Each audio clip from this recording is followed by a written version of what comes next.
So, good morning mga me. Back to school na ngayon and nag-prepare na ako ng baon at almusal ni Kuya. So, nakaluto na ako ng breakfast ni Kuya. And ngayon ay i-prepare na natin yung kanyang baon. So, egg sandwich lang yun mga me. So, magluto ako ng ito. Kaso ayaw niyang ipalagay sa kanyang baon. So, egg sandwich lang daw.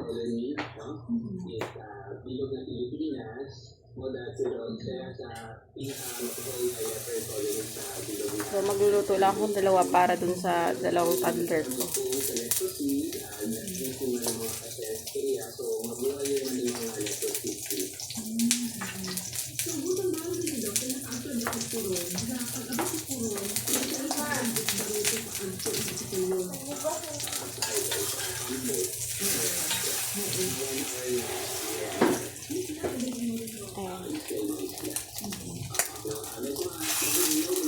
Ang tagal namin hindi nakapagluto ng ganito. Siguro years na. Kasi ano din kami sa mga frozen foods. Lalo sa mga bata.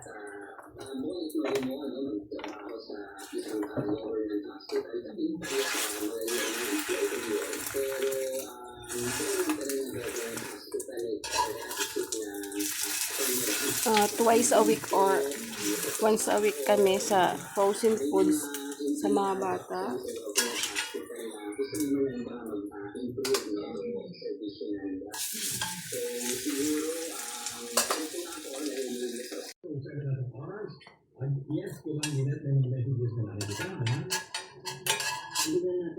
Ang kanyang bread.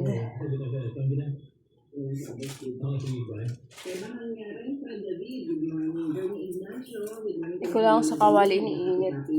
Dino-toast. Alas gusto ni Kuya sa kawali ito-toast yung kanyang bread.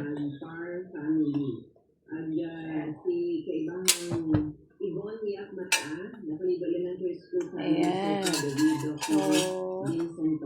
So much. Ayan po. So, dito. Sige ba kanya, Josephine Claudia, good morning. Hindi na panagsagan, napamatinig sa update ang ngayon.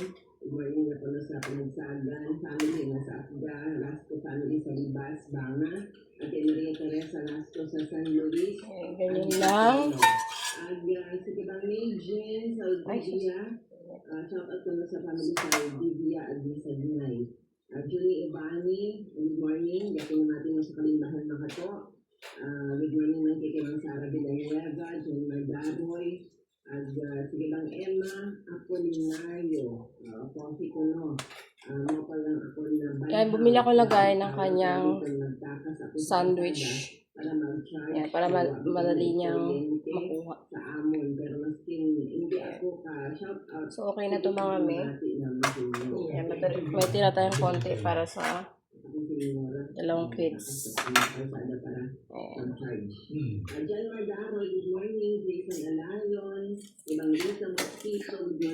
So, ayos ko yung kumakain na. Si Vilma Custodio, Ledolia Senior, good morning man. So, ibang kanan ka, ito lang gusto ang daya ho, hindi mo pag-gusto ko, di ba susamat, pati ka, aron, sa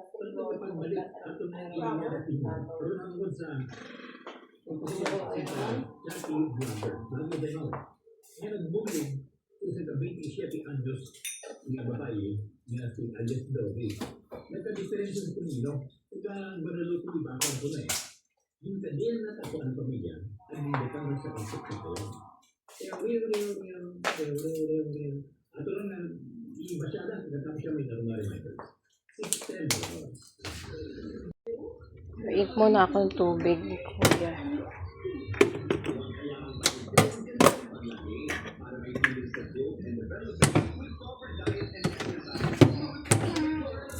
Inuubo kasi siya pag malamig yung pinapanligo. Ayan. Ever since yan mga kaya pinapainitan ko siya ng tubig. Pero pag mainit naman, yung tubig galing sa taas ay hindi ko na napainitan siya ng tubig pampaligo.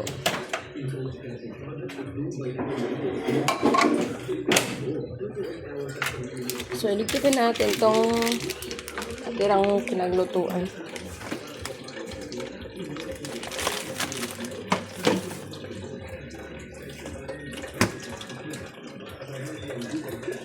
And at the same time, yung bread.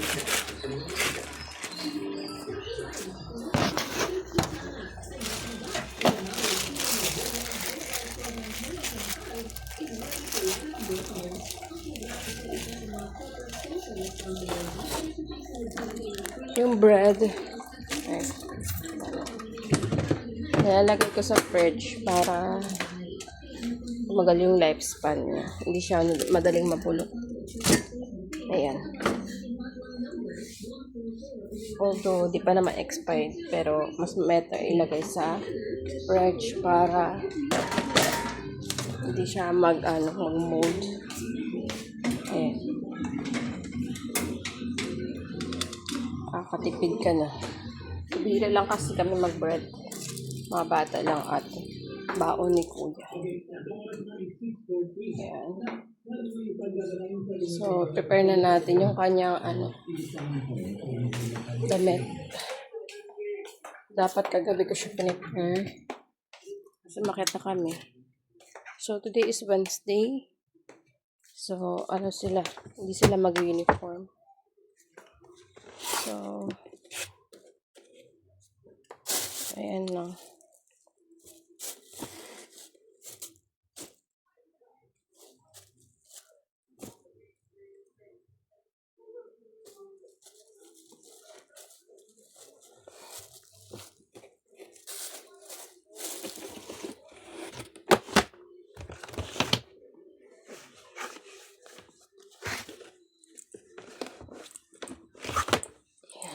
Shirts. And ito yung kanyang uniform. And this underwear. Ayan.